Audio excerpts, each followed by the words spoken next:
Lev Tolstói, um dos maiores escritores da história da humanidade, viveu entre os séculos XIX e XX, numa Rússia marcada por profundas desigualdades sociais, revoluções em ebulição e uma aristocracia que parecia viver numa bolha dourada. Ele nasceu em 1828, numa família nobre, cercado de privilégios e acesso à melhor educação de seu tempo. Com obras como Guerra e Paz e Ana Karenina, Tolstói alcançou fama mundial ainda em vida. Era reverenciado não só como um mestre da literatura, mas também como um sábio.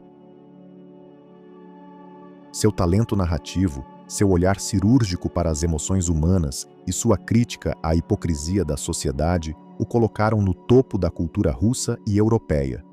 Mas por trás desse sucesso literário e social, escondia-se um homem profundamente inquieto, consumido por uma dúvida que não o deixava dormir. Qual é o verdadeiro sentido da vida? Essa crise existencial se aprofundou por volta de 1879, quando Tolstói tinha cerca de 50 anos. Apesar da glória pública, da riqueza e de uma vida aparentemente completa com esposa e filhos, ele mergulhou em um estado de desespero silencioso.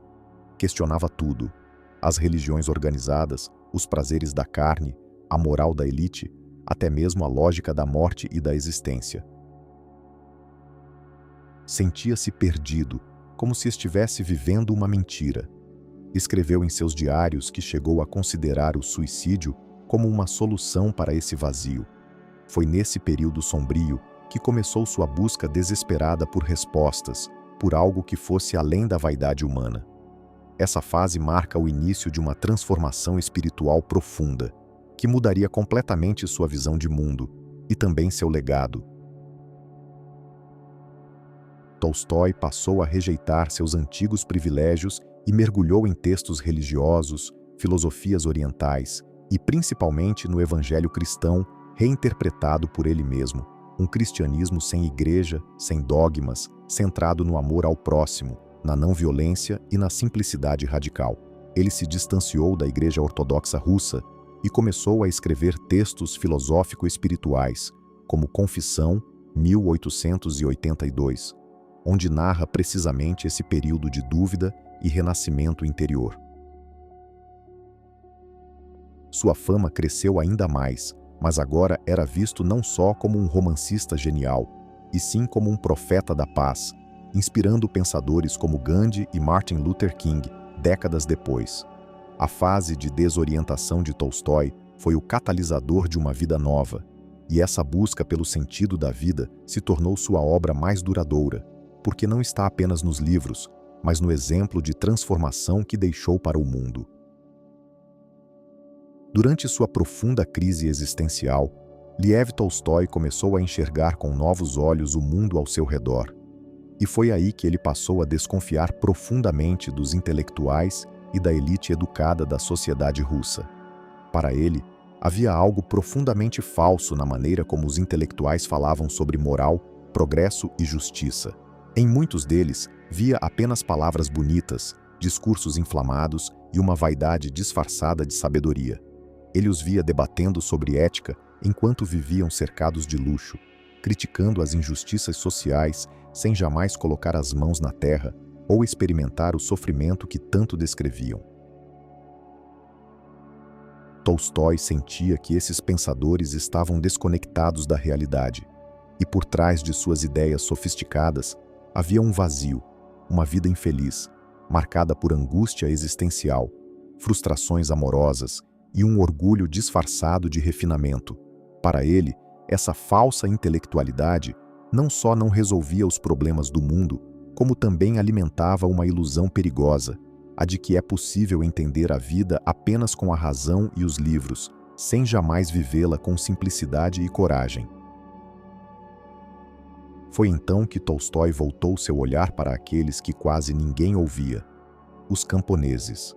Diferente dos intelectuais, os trabalhadores rurais não usavam palavras difíceis, não faziam discursos sobre moralidade e não escreviam tratados filosóficos, mas havia neles algo que Tolstói considerava infinitamente mais valioso: uma sinceridade profunda, uma paz silenciosa e uma conexão real com a vida.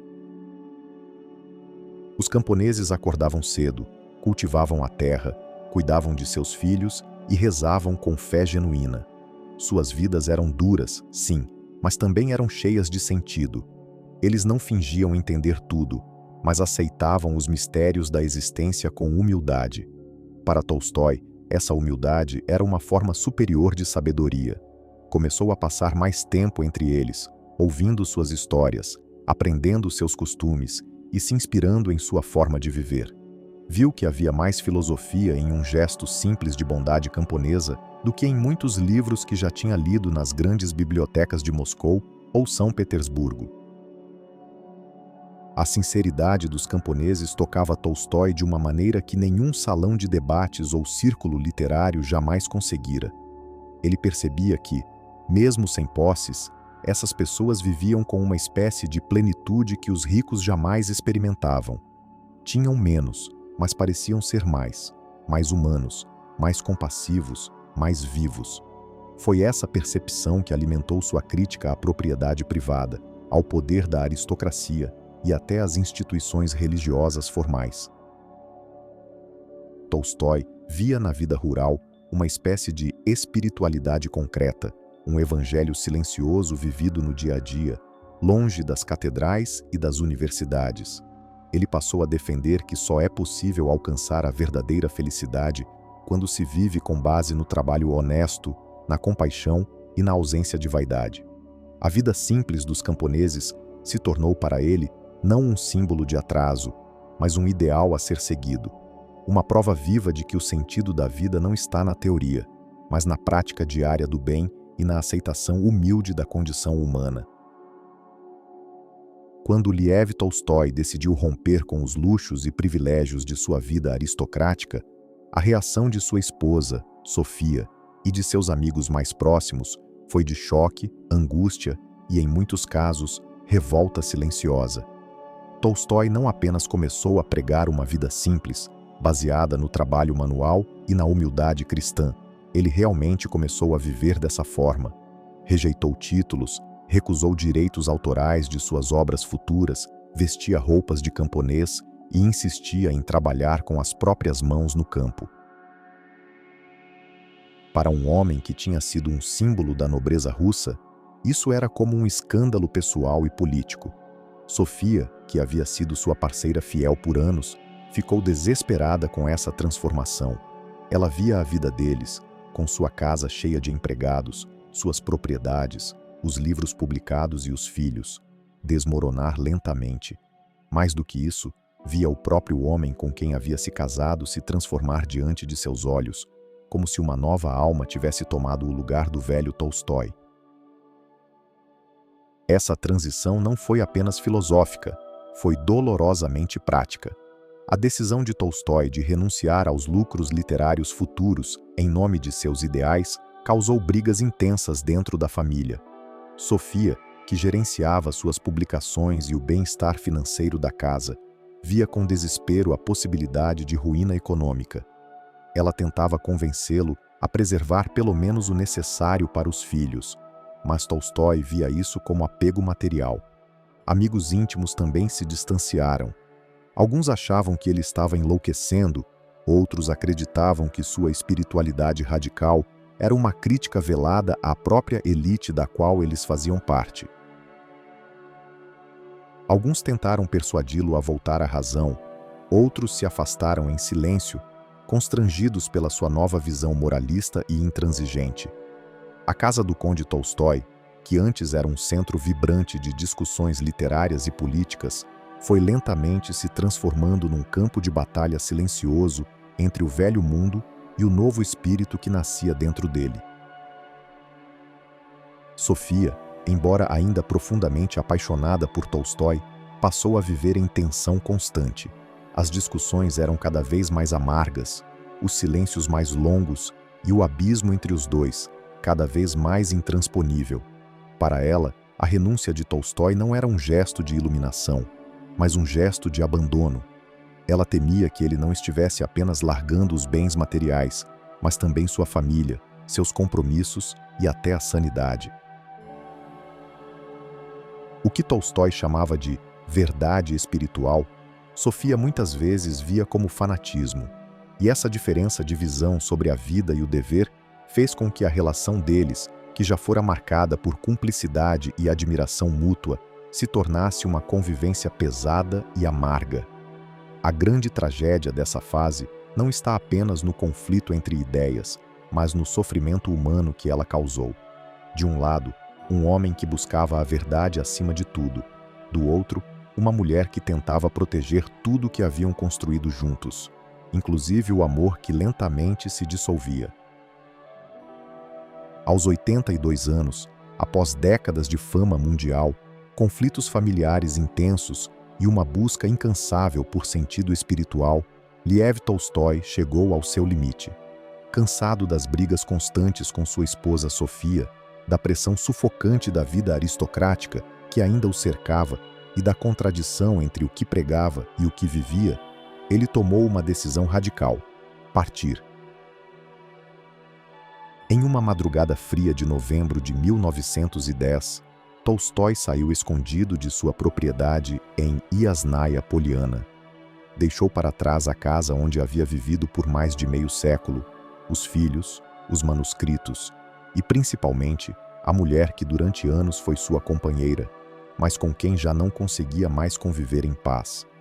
Carregava apenas alguns poucos pertences, seus escritos e o desejo silencioso de viver seus últimos dias em coerência com seus ideais, longe da vaidade, da riqueza e dos holofotes, buscando a simplicidade e a paz que sempre pregou, mas que nunca conseguiu sustentar plenamente dentro de casa. Tolstói não tinha um destino exato. Seu plano era encontrar refúgio em um mosteiro ou num vilarejo simples, onde pudesse viver seus últimos dias em contemplação e silêncio. Mas o corpo já estava frágil, debilitado pela idade e pelo frio. Durante a fuga, acompanhado por seu médico e uma das filhas, ele pegou um trem em direção ao sul da Rússia, mas no meio do caminho começou a apresentar sintomas graves de pneumonia. Sem forças para continuar, Tolstói foi acolhido na estação ferroviária de Astapovo, onde improvisaram um quarto para ele na casa do chefe da estação. A notícia de sua fuga e de sua condição se espalhou rapidamente, e logo a pequena estação estava cercada por repórteres, médicos, curiosos e membros da família. Mas mesmo cercado de gente, Tolstói estava só. Em seus últimos dias, falou pouco, escreveu quase nada, e passou a maior parte do tempo mergulhado num silêncio denso, como se estivesse se despedindo não apenas da vida, mas também do mundo que sempre tentou transformar. No dia 20 de novembro de 1910, Lev Tolstói morreu naquele quarto simples da estação de Astapovo, cercado por um cenário que simbolizava a própria contradição de sua vida. Um homem que buscava o anonimato, mas que era vigiado pelo mundo. Um defensor da humildade que havia se tornado um mito. Um espírito livre que jamais conseguiu se libertar totalmente das amarras da família, da fama e da história. Sua morte foi marcada por um silêncio trágico, mas também por uma beleza profunda. Não havia pompa, nem cerimônia luxuosa, apenas o adeus de um velho sábio que tentou até o fim viver de acordo com sua consciência. O corpo de Tolstói foi enterrado numa floresta próxima à sua antiga casa, sem cruz, sem túmulo, sem placas. Apenas terra, árvores e silêncio. Um fim coerente com a vida que ele tanto desejou viver. Simples, honesta e voltada para o essencial. Após sua morte, as ideias de Lev Tolstói não desapareceram com ele. Pelo contrário, ganharam ainda mais força e atravessaram fronteiras, religiões, sistemas políticos e continentes. Sua crítica à violência, à propriedade privada, ao poder do Estado e à hipocrisia religiosa encontrou eco em um mundo que, poucos anos depois, mergulharia na barbárie da Primeira Guerra Mundial. Tolstói havia deixado um legado que ia muito além da literatura. Ele se tornara símbolo de uma nova forma de pensar, onde a ética individual, a não violência e a busca sincera por uma vida justa se tornaram faróis para as gerações seguintes. Um de seus maiores admiradores foi Mahatma Gandhi, que leu seus escritos com profunda reverência e se inspirou diretamente em sua filosofia da não-violência. A correspondência entre os dois deixou claro que Gandhi via em Tolstói não só um pensador, mas um mestre espiritual, alguém que lhe deu a base teórica e moral para conduzir o movimento de independência da Índia sem recorrer às armas.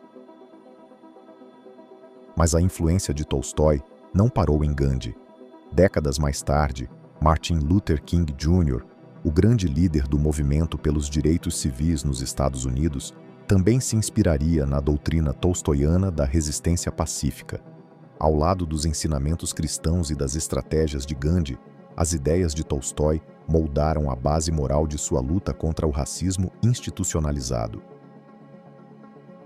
King acreditava que a transformação real de uma sociedade só podia ocorrer pela força do amor, da desobediência civil pacífica e da coragem moral, princípios que estavam no coração da filosofia tolstoiana. Além de Gandhi e King, o escritor russo também influenciou Albert Einstein, que se referia a Tolstói como um dos maiores guias morais da humanidade. Einstein via na sua obra não apenas beleza literária, mas uma sabedoria ética capaz de mudar o rumo da civilização moderna. Atravessando as artes, Tolstói também deixou marcas profundas no cinema, na literatura e na pedagogia. Suas ideias influenciaram o educador Anton Makarenko na construção de uma educação voltada para a ética e o coletivo, e inspiraram movimentos anarquistas e pacifistas na Europa e na América Latina. O escritor George Orwell, famoso por obras como 1984 e A Revolução dos Bichos, também reconheceu em Tolstói um pensador inquieto e poderoso, mesmo quando discordava de suas ideias. O que unia todos esses nomes era o reconhecimento de que Tolstói não apenas escreveu sobre o mundo, ele tentou, com todas as suas forças, viver de uma forma que fosse coerente com aquilo em que acreditava. E esse esforço, por mais doloroso e contraditório que tenha sido, deixou um eco que ressoou ao longo de todo o século XX, atravessando guerras, revoluções e mudanças culturais profundas. Mesmo hoje, mais de um século após sua morte, Tolstói continua sendo redescoberto por novos pensadores, ativistas e leitores em busca de respostas mais humanas para os dilemas do nosso tempo. Sua vida, marcada por uma luta contínua entre o desejo e a ética, entre o privilégio e a renúncia, tornou-se um espelho no qual todos podemos nos ver. Seus textos ainda são publicados, estudados e discutidos, não como relíquias do passado, mas como mapas possíveis para uma existência mais justa, consciente e verdadeira. O impacto de Tolstói está não só no que ele escreveu, mas na coragem de ter vivido como escreveu. E isso é algo raro, revolucionário e, acima de tudo, profundamente inspirador.